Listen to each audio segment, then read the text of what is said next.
Hello everyone, welcome back and let's continue with coordinate geometry. Coordinate geometry में हम लोग 1 point system हो गया, 2 point हो गया, 3 point चल रहा है अपना. This is called 3 point system.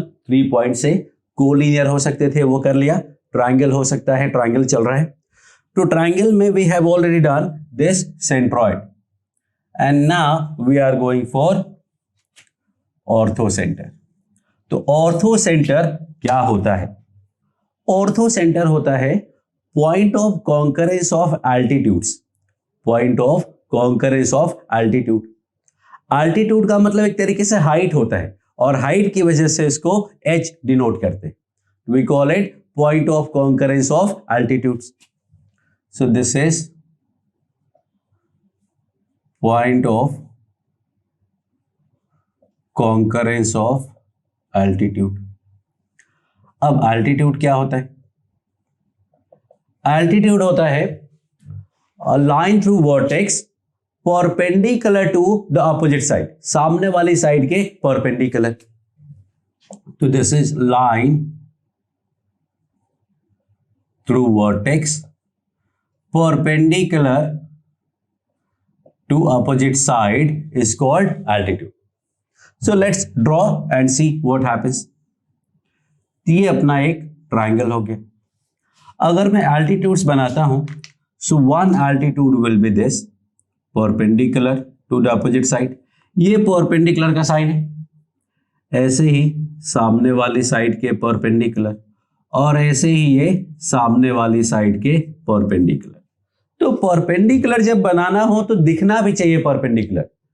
आप लोग अगर कुछ भी बनाते हैं 30 डिग्री भी होता है बोलते हैं परपेंडिकुलर है. ऐसा नहीं करने का. जितना एक्यूरेट ग्राफ बनाओगे उतनी ज्यादा इफेक्टिव तरीके से आपको चीजें समझ में आएंगी और आप सॉल्व कर पाओगे. तो डायग्राम के लिए आपको बहुत ही एक्यूरेट रहना है. You always have to draw proper diagram. अभी तो समझाने की बात चल रही है. जब क्वेश्चन सॉल्व करेंगे तो we will draw proper diagram. Proper diagram का मतलब होता है proper X axis, Y axis. X axis और वाई एक्सिस का जो स्केल है वो हमें हमेशा सेम रखना है. तो आपको अच्छा सा डायग्राम बनेगा, अच्छा आंसर आएगा. बहुत सारे केसेस में ऐसा होता है 5 मिनट का क्वेश्चन 5 सेकंड में सॉल्व होता है if you draw the proper diagram. So we will see that later. फिलहाल we are focusing on this altitudes. So if these points are A, B, C, the vertices of triangle are A, B, C. Altitude की बात करते हैं. A से जो altitude है suppose वो AP हुआ, B से BQ हुआ और C से CR हुआ. ये जो पॉइंट ऑफ कॉन्करेंस है which is called H. Now one thing you have to understand कि we are not going to use this P, Q and R. अब अगर दो लाइंस परपेंडिकुलर हैं तो first thing that comes to your mind should be M1 into M2 equal to -1. ये आपने अभी तक पढ़ा नहीं होगा शायद अगर स्ट्रेट लाइन नहीं कंप्लीट किया है. But there is a relation. If two lines are perpendicular तो उनके स्लोप्स का प्रोडक्ट -1 होता है. This is what we are going to use here. Straight line में पूरा डिटेल में समझाया जाएगा कि ऐसा क्यों होता है, कैसे होता है, whatever it is. But first you have to, अभी तो आपको इसको याद रखना है. क्या? दो लाइंस अगर परपेंडिकुलर है तो उनके स्लोप्स का प्रोडक्ट -1 होता है. So in this case what we have is कि जो AH है that is perpendicular to BC. AH is perpendicular to BC. You see AH is perpendicular to BC. आप AP भी लिख सकते हैं लेकिन और आप PH भी लिख सकते हैं but that is not going to help you. I said कि we are not going to use this PQR. So AH line है, आप उसको AP लाइन बोलो, HP लाइन बोलो या कोई और मार्किंग कर लो, बट अल्टीमेटली लाइन तो AH आप बोल सकते.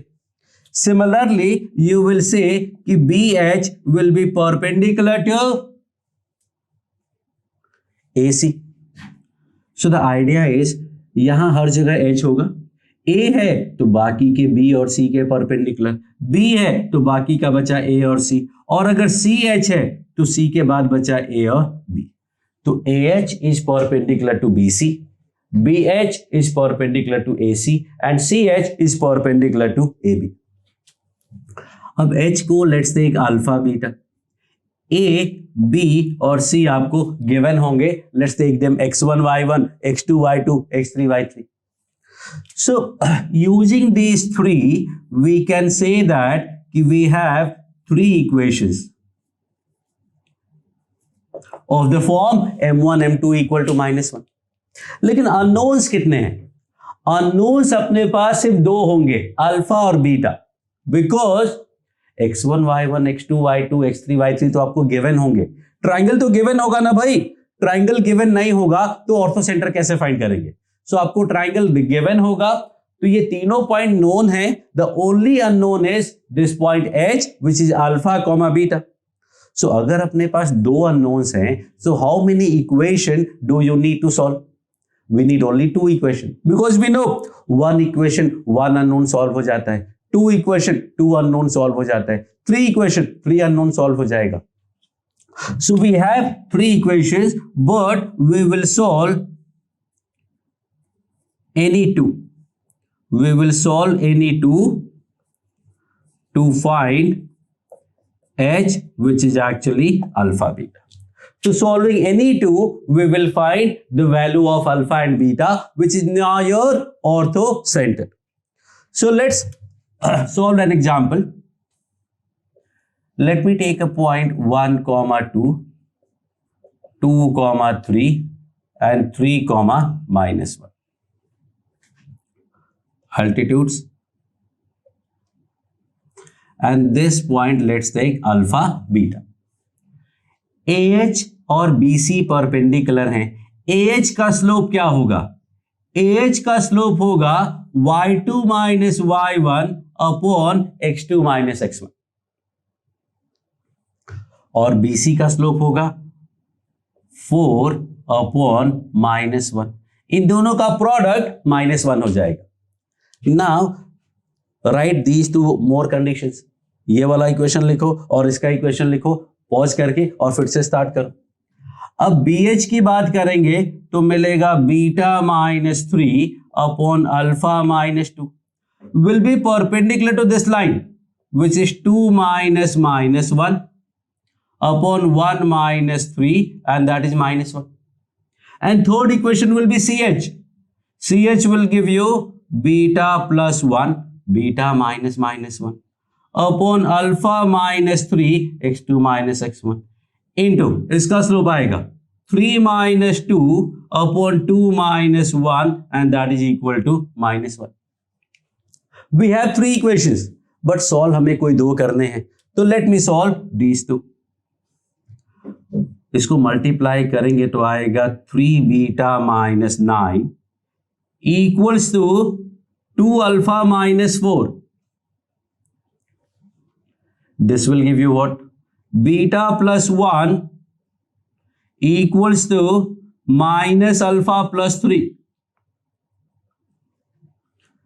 Now this 2 will reduce to, अगर simplify करके अच्छे से लिखेंगे तो 2 alpha -3 beta +5 equal to 0. And this will be alpha plus beta -2 equal to 0. Now you know how to solve two simultaneous equation in two variables alpha and beta, x and y. तीन तरीके हुआ करते थे, elimination, substitution, cross multiplication. So whatever method you want, you can solve and find the answer. I am going to use cross multiplication method, which will give me alpha upon 6 minus 5 equal to beta upon 5 plus 4 equals to 1 upon 2 plus 3. This is the whole idea. आप elimination से भी कर सकते हैं, substitution से भी कर सकते हैं और cross multiplication. If you are not comfortable with this then you can use other two methods. So this is basically 5. So alpha और बीटा का वैल्यू क्या मिलेगा? अल्फा का वैल्यू मिला 1/5 और बीटा का वैल्यू मिला 9/5. This is your orthocentre H. That's it. एकदम सिंपल सा आइडिया है, कोई भी दो इक्वेशन लिख करके सॉल्व कर लो। Now your homework will be solving these two equation, same answer आना चाहिए। Solving these two equation, same answer आना चाहिए। तो सेम क्वेश्चन में आप 2 बार प्रैक्टिस कर लेंगे तो प्रैक्टिस भी हो जाएगा और आपका चेक भी हो जाएगा कि आंसर सही है या गलत है। तो is that okay? So this is how we solve questions of finding ortho center of a given triangle. So this is 1/5, 9/5. तो आप पॉज कर लो, अभी के अभी ये दोनों सॉल्व कर लो, अभी के अभी ये दोनों सॉल्व कर लो और ये दोनों सॉल्व कर लो, दोनों से आंसर सेम आना चाहिए। So this is your orthocentre का idea. Now I am going to tell you some important points about the orthocentre. पहला तो प्रॉपर मेथड हो गया। दूसरी बात, orthocentre of A B सी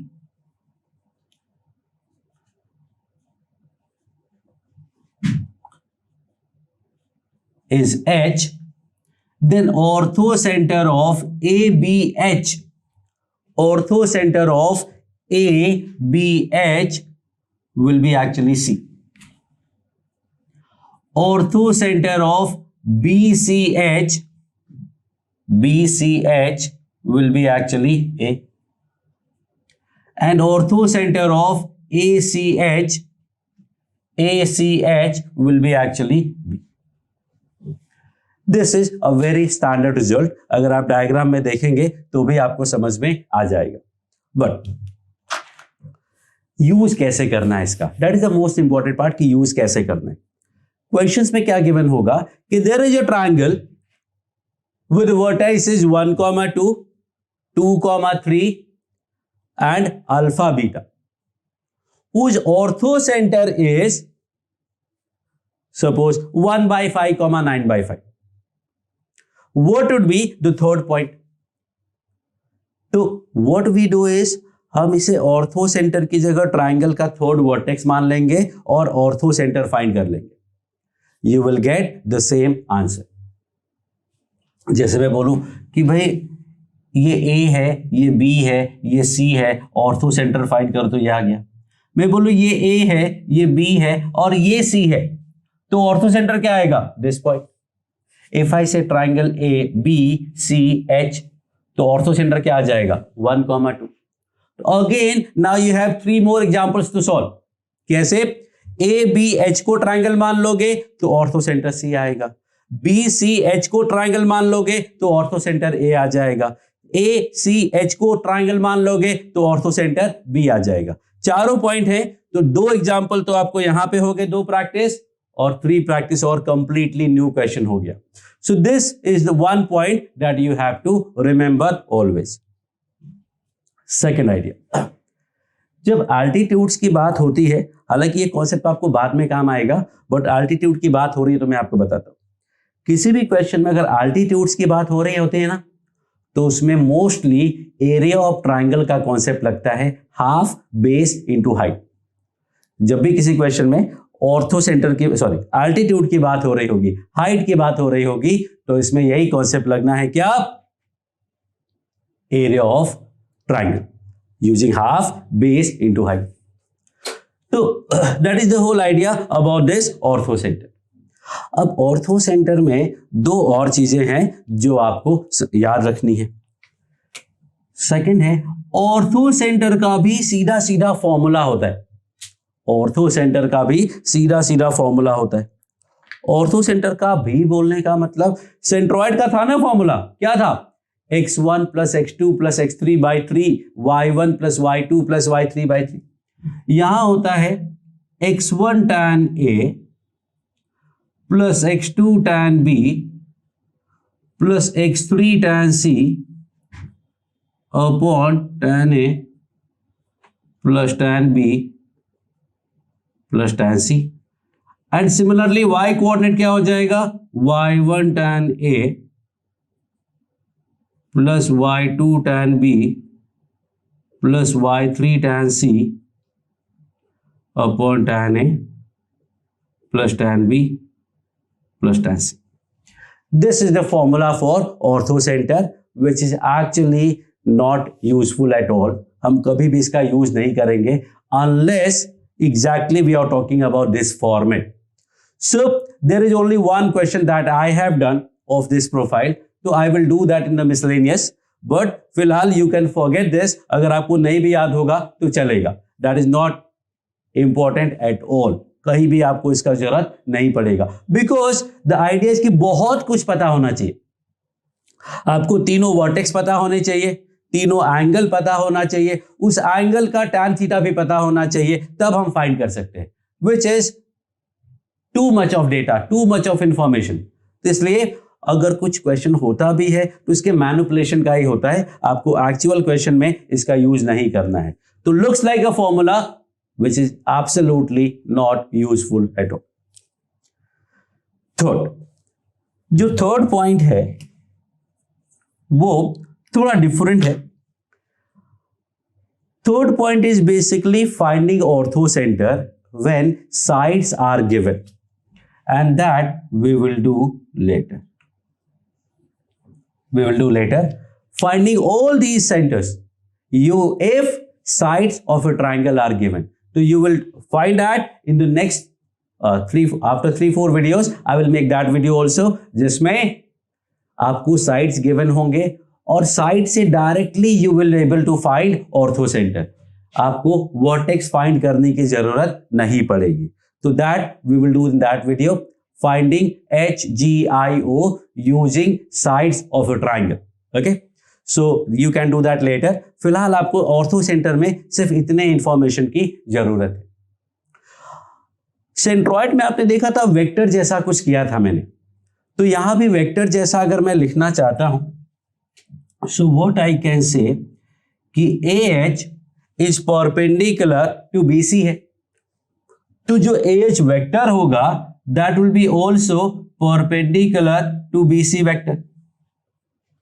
अब दो लाइंस अगर परपेंडिकुलर हैं तो उनके स्लोप का प्रोडक्ट -1 होता है, और दो वेक्टर अगर परपेंडिकुलर हैं, तो आपने वेक्टर नहीं पढ़ा है तो भी फिजिक्स में एक्चुअल आपको वेक्टर पढ़ाया गया होगा, दिस मच पार्ट, कि उनका डॉट प्रोडक्ट 0 होगा.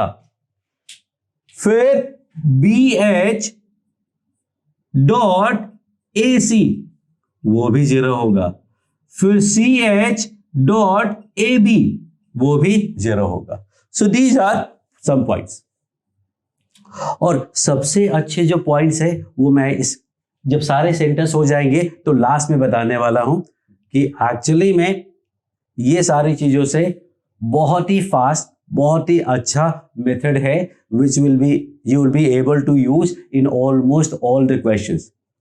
इट्स नॉट लाइक कि आप यहां भी यूज कर सकते हैं, इस क्वेश्चन में वो कॉन्सेप्ट यूज नहीं आएगा, लेकिन जो क्वेश्चंस पूछे जाएंगे एग्जाम में उन हर जगह वो काम आएगा. So wait for that. But ये सब पता होना आपके लिए बहुत इंपॉर्टेंट है. You can not skip this things, you have to understand this.